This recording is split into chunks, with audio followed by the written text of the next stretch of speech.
All right, friends, I'm going to read chapter 2 now.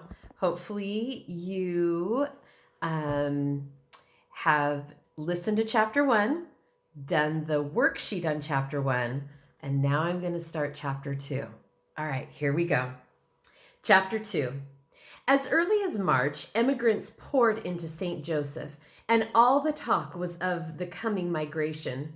Travelers returning from the west reported that the wagon train of 1843 had safely crossed the Blue Mountains, the hardest part of the journey. Most of the people had gone down to the Willamette Valley, though some who were sick had spent the winter at the Whitman place in Walla Walla River. It was lucky the doctor had built it there, just over the Blue Mountains, a good place to buy supplies and rest the oxen. A few persons had died on the plains. This was regrettable, Papa said, but some would have to die if they stayed in Missouri. That was the way of life. Some lived and some died. He thought it remarkable that most of the 800 men, women, and children had reached Oregon. That fact made Mama hopeful, and John and Frank could hardly contain their excitement. "How soon can we start, Pa?" "Not until late April or early May. The grass must be high enough so the oxen can graze." So they're not going to be able to take a lot of food for the oxen, so they need to make sure that the grass is tall enough that the oxen have something to eat when they leave, so they can't leave too early. "Wouldn't it be better to wait until June?" Mama suggested. "No, we'd be all alone, and that is not safe." With the first signs of spring, Papa dragged their big wagon up near the house, where it would be easy to load, and began preparing it for the journey to Oregon. By late April, everything was ready. Mama's rag carpet in a big roll was neatly wrapped in clean canvas. Her new dishes, white china sprinkled with tiny pink rosebuds, were packed in a small barrel with bran from the flour mill around it so that no two dishes touched. She cried a little when she sold her loom, but Papa said he would make her a better one when they got to Oregon. He kept his promise about taking the cherrywood chest. They had to carry extra clothing somewhere, and he guessed it might as well be there, on top of Mama's linen sheets, pillowcases, and tablecloths.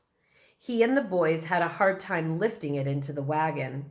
"One thing sure, we won't move it again short of Oregon," he said, when he had placed it in the middle to divide the wagon into two parts and had roped it to the sideboards. In the back space, he laid a clean piece of canvas on the floor, then spread on it slabs of bacon and half a dozen hams. Next came the sacks of flour, cornmeal, sugar, beans, dried peas, and a few precious small bags of dried apricots, peaches, pears, and raisins. Last came the mattresses stuffed with straw, the feather beds, quilts, and blankets. The pile almost touched the wagon cover, but somehow there was still room for a box that held Mama's long-handled, three-legged skillet and her Dutch oven. In the front half, Mama and the girls would sleep on the mattresses. Papa and the boys were to have a tent. In one front corner, held by straps, stood the churn, handy for pouring in extra milk night and morning. By the time they stopped again, the motion of the wagon would have made butter for the next meal. Behind the churn stood a small water cask, and behind that, a bushel basket holding a pewter and tin dishes, eating utensils, and a pile of clean dish towels. At the front, on the other side, Papa carefully roped the barrel of dishes. Next to that, he laid a bundle of dry firewood for emergencies. The folded tent lay over the carpet roll, made a comfortable seat for Mama. This left a small space in the middle where the little ones could play safely.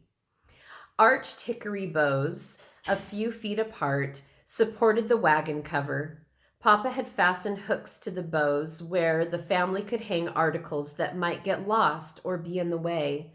His gun, slung in loops of cloth, Mama and the girls' best bonnets, packed in a bandbox, dipper gourds, and the little girls' dolls hung by strings. Pockets in the canvas covering held combs, brushes, and sewing needs. At each end, the canvas would be thrown open for air or closed by drawstrings to small peepholes.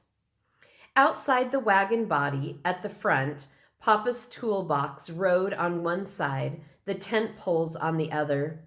The water bucket and tar bucket hung on a pole beneath.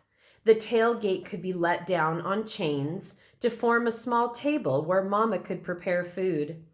It would also be a dinner table for her and Papa, with the 2 chairs that were lashed on behind the wagon was loaded.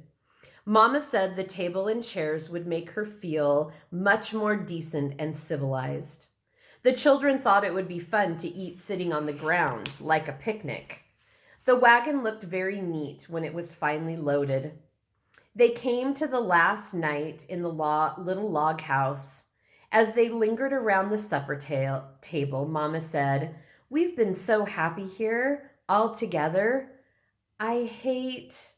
We'll still be all together, Naomi," Papa interrupted. "Isn't that what counts?" Mama's chin came up. "Of course. Now then, everyone must have a warm, soapy bath. It may be the last for a long time." Papa brought in the wood wash tub that had to be left behind because it was so heavy. Mama poured in hot water, then cooled it to a comfortable temperature. They all went through the same suds, beginning with Louise and working right along in order of their ages, with Mama coming after the girls, then the boys and Papa.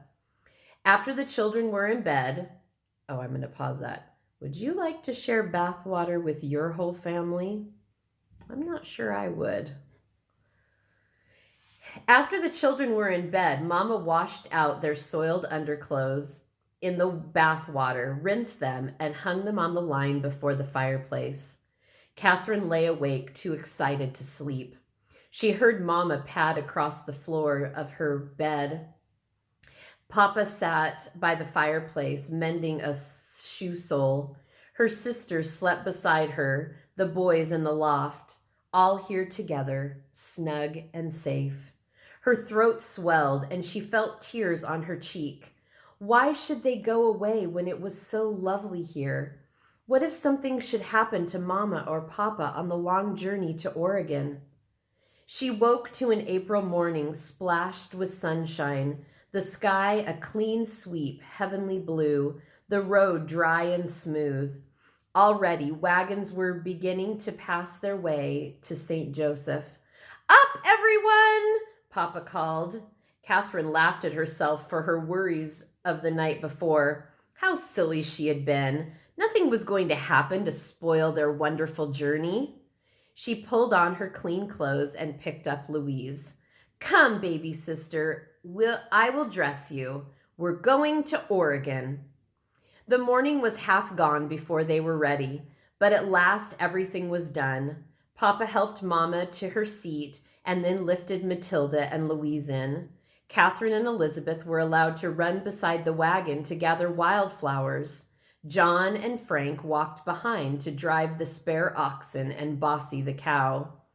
"Our friend, Mr. Chamberlain, asked me to stop by his place in St. Joseph," Papa said. "Something there I want you to see, Naomi."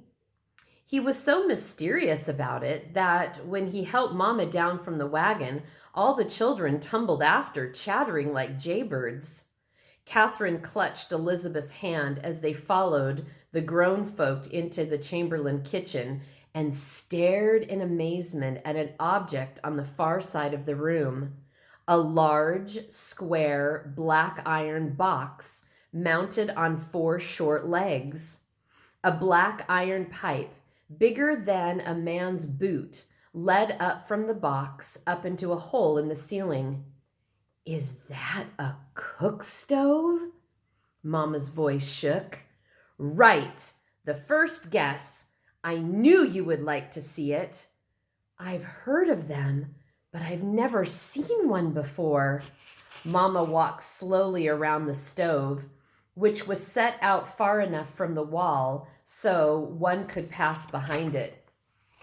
Mrs. Chamberlain, obviously proud of her treasure, showed Mama and the children all of its wonderful secrets. A firebox along the front with a small door at the end where one pushed in sticks of wood. 4 holes for kettles on the top with lids to fit them. A door at one side opening to an oven. Just imagine, Henry, no bending over a fireplace or baking in a skillet. Do you suppose? I knew that would come next. Yes, when we get to Oregon, you shall have a cook stove. Mama laughed. Let's hurry. Everyone in? Papa called. Oregon, here we come. All right, my friends. That was chapter 2. So tomorrow we'll do the same thing. I will help you answer the questions for chapter 2 in the Stout-Hearted 7 packet. If you want to look at the questions in chapter 2 that are in your book, in this book, you can kind of get an idea of what we'll be talking about. You might already know some of the answers and want to write some things down. You can go back and re-listen to this reading and see if you can find some of the answers. Excuse me. If not, that's all right. We will work through those tomorrow in our chapter 2 worksheet time. All right, my friends, I miss you. I hope you enjoyed chapter 2 of Stout-Hearted 7, and I will chat with you later. Bye.